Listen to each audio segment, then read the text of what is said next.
Hello friends, welcome to ஃபிஷாஸ் kitchen. So counter top வந்து ரொம்ப நாளாக வந்து எதுவுமே வந்து மாற்றாமே வச்சுருந்தேன். ஸோ சின்னதாக ஒரு சேஞ்ச் பண்ணலாமே அப்படின்னு சொல்லிட்டு சப்பாத்தி உருட்டுவோம் இல்லையா, அது நான் வந்து 150 ருபீஸ்ன்னு சொல்லிட்டு ஒரு கடையில் வாங்கியிருந்தேன். அது வந்து என்ன ஆகுதுன்னா, நம்ம உருட்டும் போது ரொம்ப ஸ்லிப் ஆகுது, ஒரு இடத்துல நிற்கவே மாட்டேங்குது.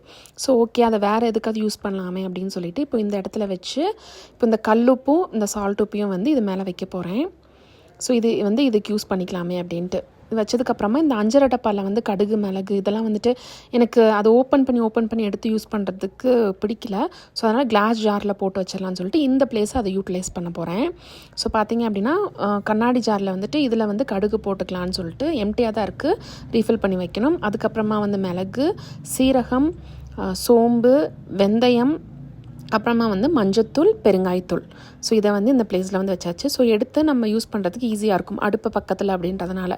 ஸோ இப்போ இந்த இடத்துல வந்துட்டு ஒரு கண்ணாடி டம்ளரில் வந்துட்டு மணி பிளான்ட்டை போட்டு அந்த இடத்துல கொஞ்சம் டெக்கருக்காக வந்து வச்சாச்சு. பார்க்குறதுக்கும் பார்த்திங்கன்னா அழகாக இருக்கும், அதுக்காக. ஸோ ப்ளசண்ட்டாக இருக்கும். இப்போ வந்து இந்த இடம் வந்து இப்படி தான் இருக்குது. ஸோ முக்கால்வாசி வந்து கவுண்டர் டாப்பில் இந்த மிக்ஸி, கிரைண்டர் இது எதுவுமே நான் வைக்க மாட்டேன். ஃப்ரீயாக தான் இருக்கும், ரொம்ப வந்து போட்டு டம்ப் பண்ண மாட்டேன். இந்த ஏரியா இதில் வந்து பார்த்திங்க அப்படின்னா நம்ம தோசைக்கு சப்பாத்திக்கு ஊற்றுற எண்ணெய், அப்புறம் பெப்பர் மில், அப்புறம் வந்துட்டு சின்ன அந்த சில்வரில் வந்துட்டு விளக்கெண்ணெய், அப்புறம் இதிலெல்லாம் வந்துட்டு சிசர்ஸு, நைஃப்ஸு அதெல்லாமே வந்து வச்சுருக்கேன். ஸோ அவ்வளோதான். அப்படியே பார்த்திங்கன்னா பக்கத்தில் வந்துட்டு அடுப்பு இருக்கும். இது வந்து 4 பர்னர் கேஸ் ஸ்டவ்.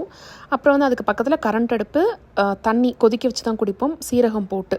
ஸோ ரொம்ப நல்லது. ஸோ அது இந்த ஏரியா ஃபுல்லாகவே வந்துட்டு எம்டியாக தான் இருக்கும். ஸோ நம்ம ஒர்க்கிங் ஏரியாவுக்கு யூஸ் பண்ணிக்கலாம். ஸோ இப்படி தான் வந்து நான் வந்து அரேஞ்ச் பண்ணி வச்சுருக்கேன். ஸோ எப்படி இருக்குன்னு சொல்லுங்கள். இன்னொரு வீடியோவில் பார்க்கலாம். தேங்க்யூ, பாய்.